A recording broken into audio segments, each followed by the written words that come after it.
नमस्कार दोस्तों, आज की कहानी है रोशनी। माँ, आज स्कूल में सब बच्चे हंस रहे थे।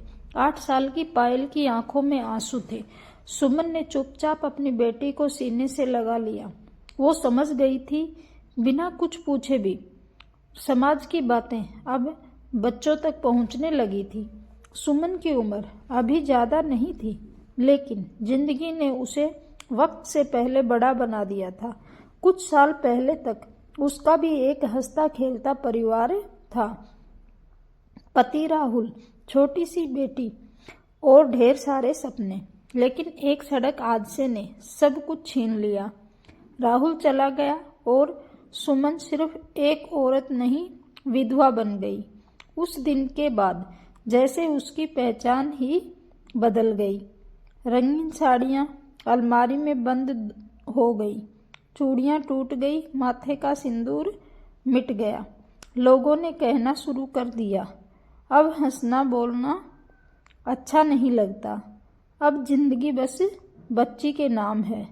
सुमन ने सब सह लिया, क्योंकि उसके पास पायल थी। उसी के लिए उसने जीने की वजह ढूंढ ली। ससुराल में कुछ दिन तो सहारा मिला, लेकिन धीरे धीरे बातें बदलने लगी। कभी खर्च का ताना, कभी बच्ची का बोझ। एक दिन सुमन ने खुद फैसला कर लिया और मायके आ गई। माँ बाप ने उसे गले लगाकर कहा कि वो बोझ नहीं है। यहीं से सुमन ने दोबारा खड़े होने की ठानी। सिलाई सीखी, मेहनत की, दिन रात काम किया। उसकी दुनिया पायल तक सीमित थी। समय बीतता गया, पायल बड़ी होने लगी, समझदार होने लगी। उसी दौरान सिलाई के काम के सिलसिले में अमित उसकी जिंदगी में आया।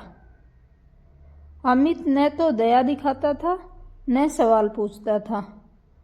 वो सुमन से एक इंसान की तरह बात करता था, विधवा की तरह नहीं। यही बात सुमन को सबसे ज्यादा छू गई। धीरे धीरे बातचीत बढ़ी और एक दिन सुमन को खुद एहसास हुआ कि वो फिर से किसी को पसंद करने लगी है। उसे डर लगा, बहुत डर। समाज का, लोगों का, अपनी बच्ची का। उसने खुद को समझाया कि ये गलत है, लेकिन दिल कब किसी की सुनता है।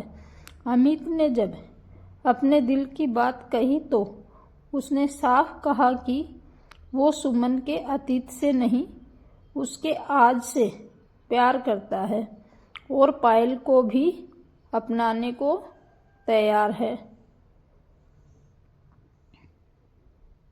घर वालों ने बात मानी।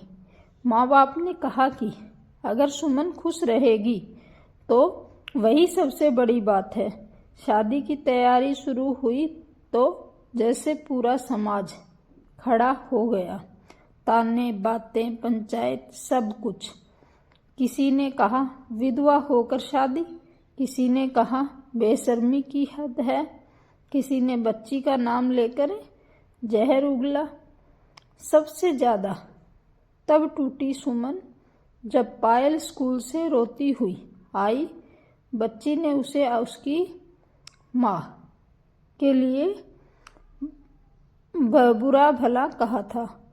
उस रात सुमन ने अमित से कहा कि वो ये रिश्ता तोड़ना चाहती है, लेकिन अमित ने उसका हाथ थामकर कहा कि अगर वो पीछे हटी तो समाज जीत जाएगा।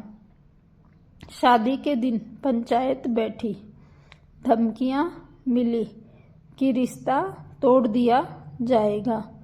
सुमन चुप खड़ी थी। तभी पायल आगे आई। उसकी आवाज कांप रही थी, लेकिन शब्द साफ थे।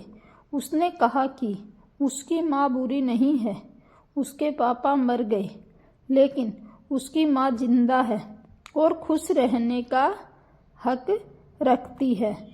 आंगन में सन्नाटा छा गया। सुमन ने पहली बार सिर उठाकर कहा कि वो कोई गुनाह नहीं कर रही, वो सिर्फ जीना चाहती है। अमित ने पायल का हाथ पकड़कर कहा कि आज से वो उसकी भी बेटी है। कुछ लोग चले गए, कुछ की आंखें भर आई। शादी सादगी से हुई, बिना शोर शराबे के, लेकिन सच्चे रिश्ते के साथ। समय के साथ वही समाज चुप हो गया। सुमन की जिंदगी में फिर से रोशनी आई। अब वो सिर्फ विधवा नहीं थी, वो एक माँ थी, एक पत्नी थी और सबसे बढ़कर एक जिंदा इंसान थी। धन्यवाद दोस्तों।